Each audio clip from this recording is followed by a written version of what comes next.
Hello friends, इस video में हम लोग बात करेंगे ईएमआरएस के लैब अटेंडेंट का जो पेपर हुआ है और उसकी जो एक्सपेक्टेड कट ऑफ है उसके बारे में हम लोग बात करेंगे।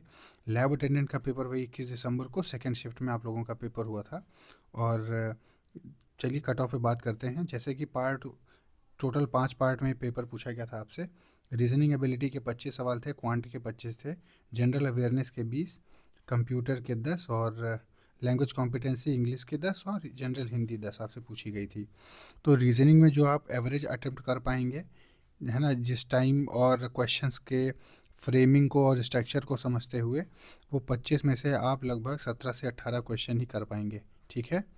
और ये भी जो एसएससी वाले कैंडिडेट होंगे, ये उनके लिए है कि वो इतना मैक्सिमम वो रीच कर पाएंगे। ठीक है, क्योंकि पेपर का लेवल इजी नहीं था।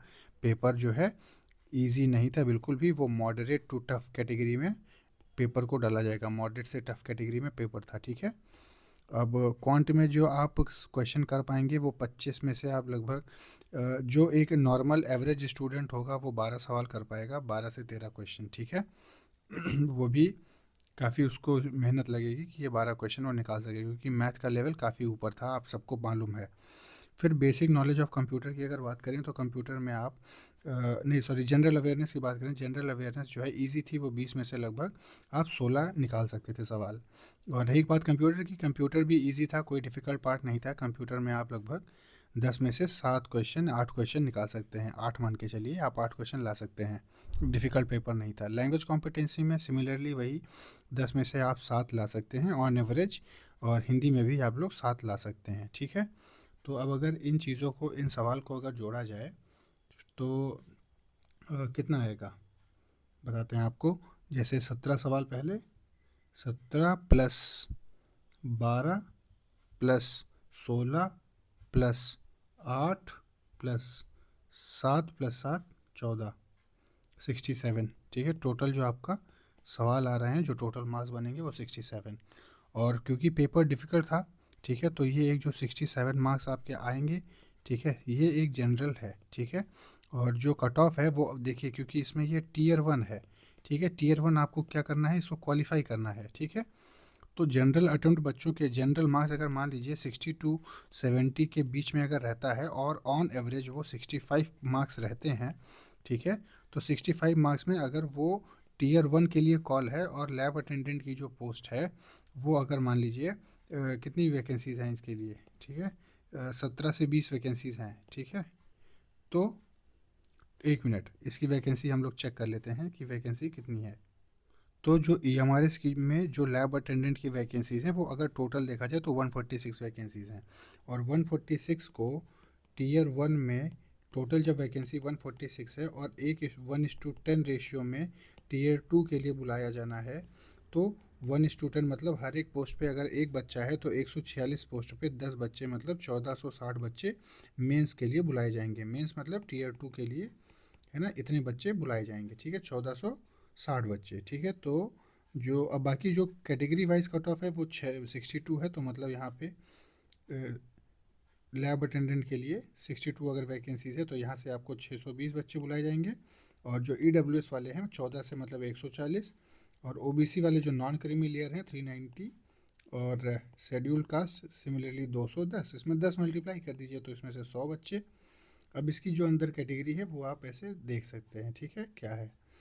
तो इतने बच्चे, जैसे हर एक कैटेगरी के 10 गुना बच्चे बुलाए जाएंगे मेंस के लिए। तो आपने ये पेपर देखा और यहाँ पे आप जो है पेपर का लेवल देखे कि उसका क्या है, कैटेगरी है ना। मॉडरेट टू टफ रीजन में ये पेपर आ रहा था। और इसको जो है सॉल्व करना, निकाल पाना आंसर थोड़ा डिफ़िकल्ट हो गया था, चैलेंजिंग हो गया था मैथ्स पार्ट के लिए और रीजनिंग पार्ट के लिए। बाकी सारी चीज़ें तो आपको आसान मिल गई थी। ठीक है। लेकिन जो मोस्ट चैलेंजिंग पार्ट बन गया था वो क्वांट बन गया था। ठीक है। क्वांट और रीजनिंग भी कह सकते हैं। बाकी चीज़ें आप क्वेश्चन उठा सकते हैं, बाकी मार्क्स ला सकते हैं। तो ऑन एवरेज आप जो है 67। तो आप जब ये टीयर 2 की अगर बात करी जाएगी तो ये मार्क्स 67 से कम होके लगभग 60 और 62 के अप्रॉक्स आपको ये मार्क्स देखने को मिलेंगे। क्योंकि जो हाईएस्ट कैटेगरी मार्क्स है वो 67 है। और 67 के बाद जब रैंक अगर नीचे खिसकती है तो ये हाईएस्ट मार्क के बाद थोड़ी 1-2 बीच में मिलेंगे, उसके बाद जो है बच्चों के मार्क्स कम होते हैं। मतलब ज़्यादातर जो कंसंट्रेशन होता है बच्चों का वो नीचे की तरफ होता है। मतलब टीयर टॉप वाले मार्क्स से 4-5 मार्क्स का गैप लेके ही बच्चे जहाँ पे होते हैं वो मैक्सिमम होते हैं।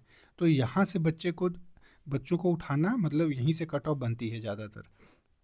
तो टीयर 2 की आप जो है एक्सपेक्टेड कट ऑफ मान सकते हैं 60 से 62 सवाल, ठीक है। इसके ऊपर नहीं जा सकती है। इसमें अब ये टीयर 2 आएंगे, तो फिर जब टीयर 2 आप देंगे एग्ज़ाम, तो टीयर 2 के बाद आपको जो कट ऑफ बनेगी तो मेरिट लिस्ट आपकी वहाँ से तैयार होगी, ठीक है।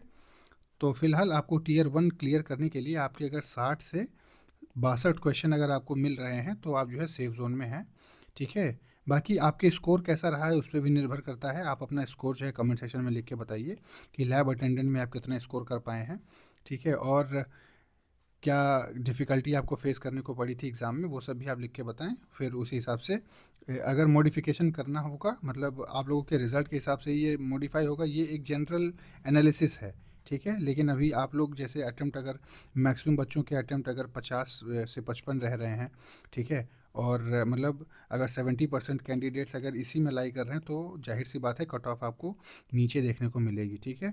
ये एक आइडियल सिचुएशन पे बात करी गई है कि 67 आइडियल बच्चे की मार्क्स इतने होंगे, ठीक है। लेकिन जो टीयर 2 के लिए कट ऑफ जाएगी वो 62 आने की संभावनाएं हैं। अब आप अपने मार्क्स कमेंट करिए, उस हिसाब से डिज़ाइन किया जाएगा। एक्सपेक्टेड कट ऑफ कम रह कम रहने वाली है, और अगर कट ऑफ आपकी ज़्यादा है तो उस हिसाब से डिज़ाइन किया जाएगा, ठीक है। चलिए, थैंक यू वेरी मच। आपके कमेंट सेक्शन का हम कमेंट का वेट कर रहे हैं, आप कमेंट करें फिर उस पर एनालिसिस करी जाए। Thank you very much.